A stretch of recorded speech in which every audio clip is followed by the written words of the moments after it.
사사기 8장입니다. 사사기 8장의 말씀을 드라마 바이블로 함께 듣도록 하겠습니다. 제 8장.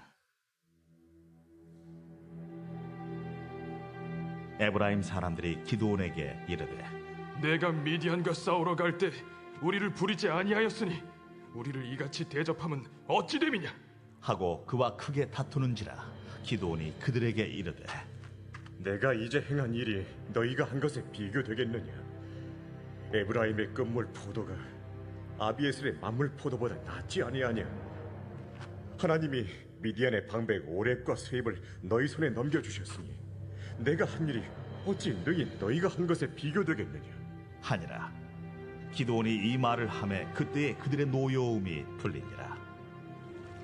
기드온과 그와 함께한 자 300명이 요단강에 이르러 건너고 비록 피곤하나 추격하며 그가 숫곳 사람들에게 이르되 나를 따르는 백성이 피곤하니 청하건대 그들에게 떡덩이를 주라. 나는 미디안의 왕들인 세바와 살문나의 뒤를 추격하고 있노라.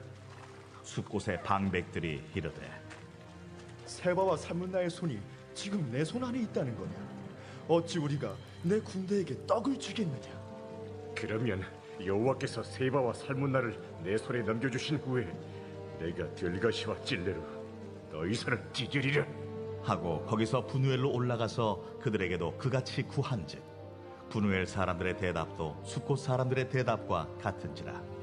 기드온이 또 분우엘 사람들에게 말하여 이르되 내가 평안히 돌아올 때 이 망대를 헐리라 하니라. 이때에 세바와 살문나가 갈골에 있는데 동방 사람의 모든 군대 중에 칼든 자 12만 명이 죽었고 그 남은 15,000명가량은 그들을 따라와서 거기에 있더라. 적군이 안심하고 있는 중에 기드온이 노바와 욕부와 동쪽 장막에 거주하는 자의 길로 올라가서 그 적진을 치니 세바와 살문나가 도망하는지라. 기드온이 그들의 뒤를 추격하여 미디안의 두 왕 세바와 살문나를 사로잡고 그 온 진영을 격파하니라. 요아스의 아들 기드온이 헤레스 비탈 전장에서 돌아오다가 숫곳 사람 중 한 소년을 잡아 그를 신문하매 그가 숫곳의 방백들과 장로들 77명을 그에게 적어준지라. 기드온이 숫곳 사람들에게 이르러 말하되 너희가 전에 나를 희롱하여 이르기를 세바와 살문나의 손이 지금 내 손 안에 있다는 거냐? 어찌 우리가 내 피곤한 사람들에게 떡을 주겠느냐 한 그 세바와 살문나를 보라. 하고 그 성읍의 장로들을 붙잡아 들가시와 찔레로 숫곳 사람들을 징벌하고 분우엘 망대를 헐며 그 성읍 사람들을 죽이니라. 이에 그가 세바와 살문나에게 말하되 너희가 다불에서 죽인 자들은 어떤 사람들이더냐? 그들이 너와 같아서 하나같이 왕자들의 모습과 같더라. 그들은 내 형제들이며 내 어머니 아들들이니라. 여호와께서 살아계심을 두고 맹세하노니 너희가 만일 그들을 살렸더라면 나도 너희를 죽이지 아니하였으리라. 하고 그의 맏아들 여델에게 이르되 일어나 그들을 죽이라. 하였으나 그 소년이 그의 칼을 빼지 못하였으니 이는 아직 어려서 두려워함이었더라. 세바와 살문나가 이르되 내가 일어나 우리를 치라. 사람이 어떠하면 그의 힘도 그러하니라. 하니 기드온이 일어나 세바와 살문나를 죽이고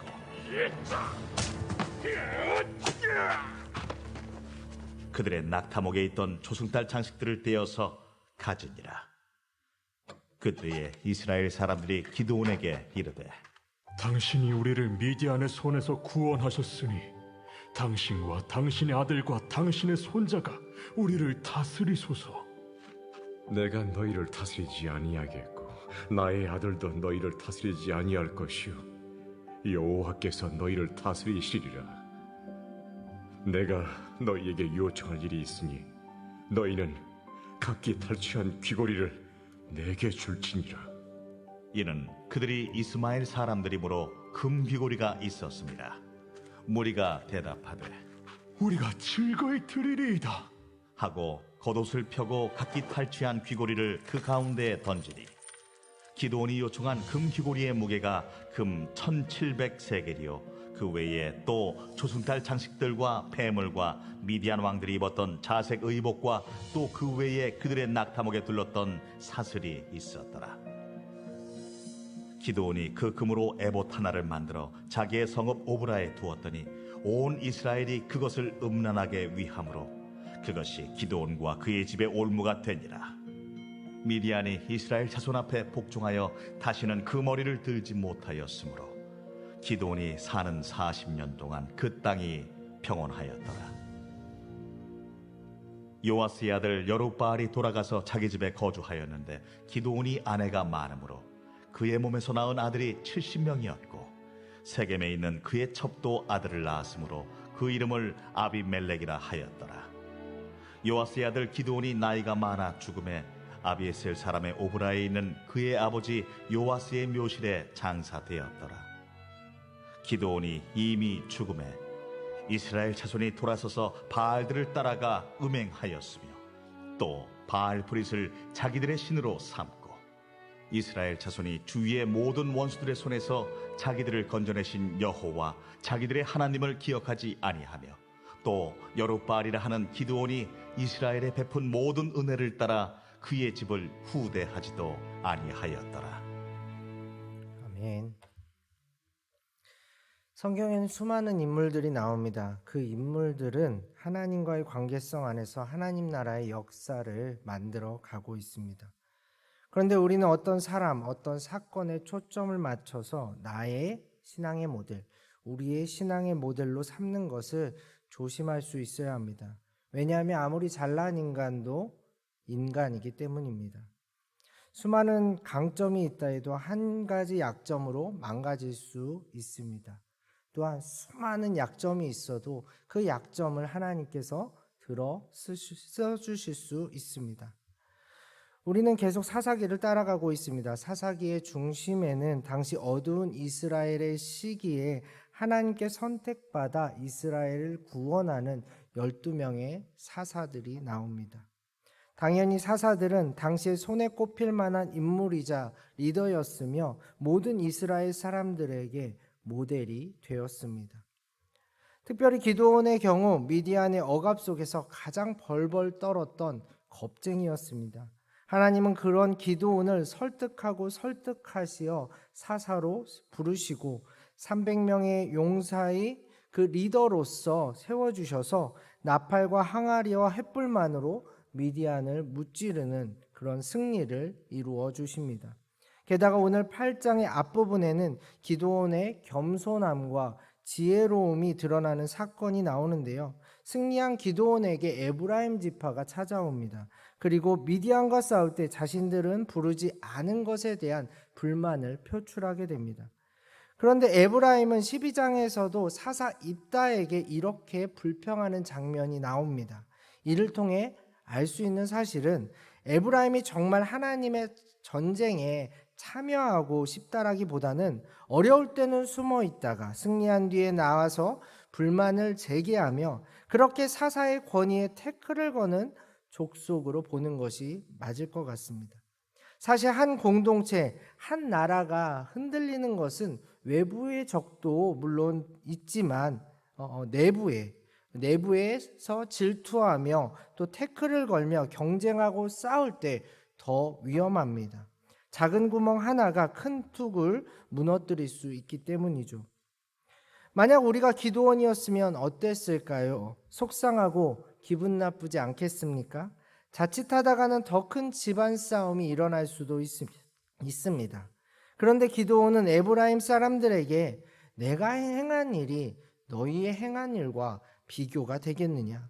에브라임의 끝물 포도가 아비에셀의 만물 포도보다 낫지 아니하냐 말합니다. 분명 그들의 그릇된 의도가 분명함에도 불구하고 겸손함과 지혜로운 말로 평화와 화해의 손을 내미는 것이지요. 또한 8장 중반부에서는 도망친 미디안의 두 왕까지 소탕한 기드온에게 이스라엘 사람들이 앞으로 기드온 네가 그리고 너의 자손이 우리를 다스려 달라 왕이 되달라고 요청합니다. 이때 기드온은 아주 멋진 말을 하는데요. 23절 제가 읽어드리도록 하겠습니다. 기드온이 그들에게 이르되 내가 너희를 다스리지 아니하겠고 나의 아들도 너희를 다스리지 아니할 것이요 여호와께서 너희를 다스리시리라. 사실 이 기드온의 말은 단순히 당시 이스라엘에게 필요한 말씀이 아니라 성경 전체에 흐르는 가장 중요한 메시지입니다. 하나님의 함께하심, 하나님의 다스리심, 하나님의 통치하심. 그는 이렇게 가장 약한 인간에서 가장 이상적인 인간으로 하나님의 통치와 주권을 선포하고 지혜와 겸손함으로 사람의 마음을 얻는 리더가 되었습니다. 어떠십니까? 여기까지 보면 기드온은 믿음의 모델로서 아주 충분해 보입니다. 그는 승리했고 성공했으며 심지어 내부의 적들의 마음까지 얻었습니다. 그러나 우리는 쉽게 드러나는 것과 쉽게 드러나지 않는 것을 분별할 수 있어야 합니다. 한 사람을 한 사건으로만 판단하고 평가하는 것이 아니라 다양한 사건들과 모습을 통해 그리고 무엇보다 하나님의 관점으로 바라볼 수 있어야 한다는 뜻입니다. 그럼 본문의 다른 부분도 함께 보겠습니다. 기드온과 300용사는 도망간 이스라엘 두 왕을 쫓아갑니다. 그렇게 그들을 추격하다 들른 숫곳과 분우엘의 사람들에게 배가 고프니 먹을 것을 좀 달라고 하죠.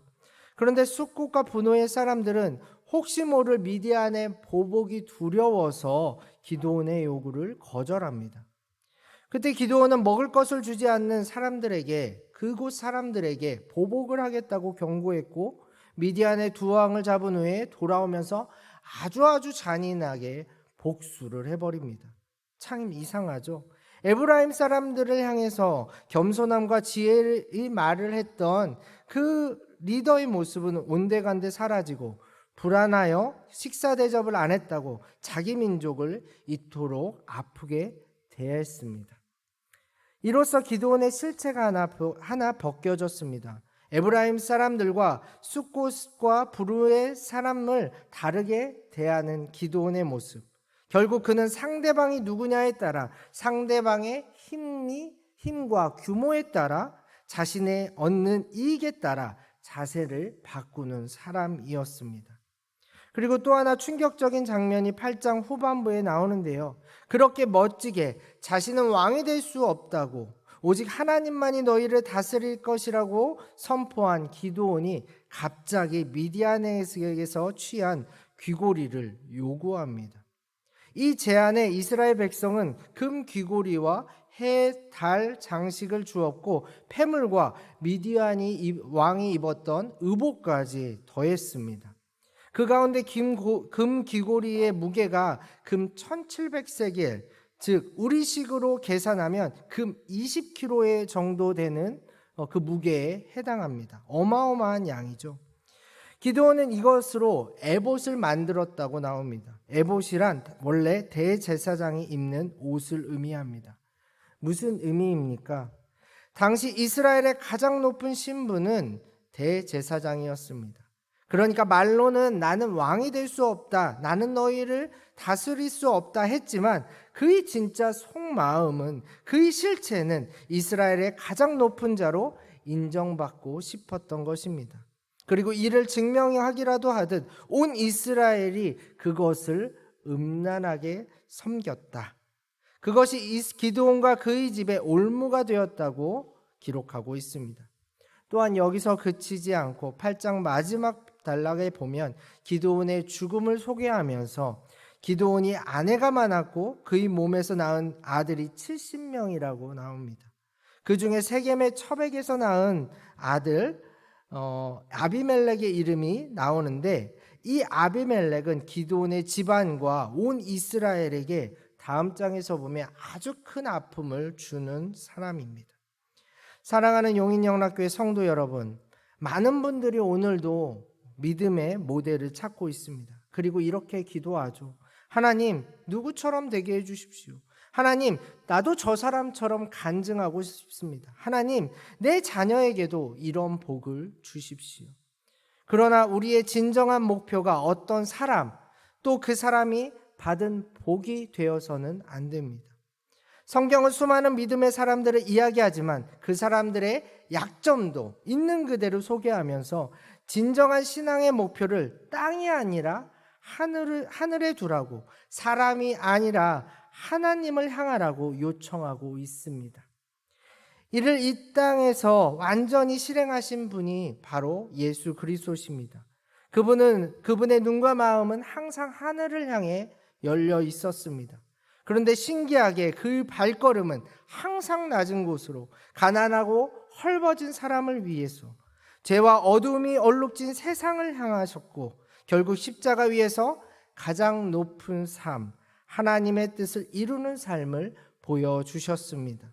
그래서 우리는 고백합니다. 오직 예수님만이 우리의 유일한 구원자이시라고. 오직 예수님만이 우리의 신앙의 모델이 되신다고 말이죠. 오늘도 수많은 사람들이 더 높아지기 위해, 더 우월해지기 위해 자신들의 에봇을 만들고 자랑하고 있습니다. 여러분은 예수 그리스도의 옷을 입으시고 참된 인생이 무엇인지, 하나님의 통치하심이 무엇인지, 다스리심이 무엇인지, 함께하심이 무엇인지 세상에 보여주십시오. 오늘 하루 여러분이 가는 곳마다, 여러분이 만나는 사람마다 이 놀라운 복음의 비밀을 깨닫고 함께 누릴 수 있기를, 나아가 하나님 안에서 새 인생을 시작하는 그런 놀라운 역사가 일어날 수 있기를 간절히 소망합니다. 함께 기도하겠습니다. 하나님 아버지, 오늘 기도원을 통해 우리가 바라봐야 할, 우리가 추구해야 할 신앙이 무엇인지 알게 하시니 감사합니다. 수많은 사람들이 서로의 에봇으로 자랑하는 세상에서 우리는 오직 하늘의 마음을 두게 하시고 예수 그리스도를 유일한 신앙의 모델로 닮아가게 하옵소서. 우리도 약점이 너무나 많습니다. 우리도 기도원처럼 겉과 속이 다를 때가 너무나 많습니다. 주님, 그때마다 예수님께서 걸어가시며 이루신 하나님의 뜻을, 우리를 위한 사랑과 자비를 기억하게 하시고 약함을 강함으로 써주시는 주님께 우리의 몸과 마음을 맡기는 용기와 지혜 허락하여 주옵소서.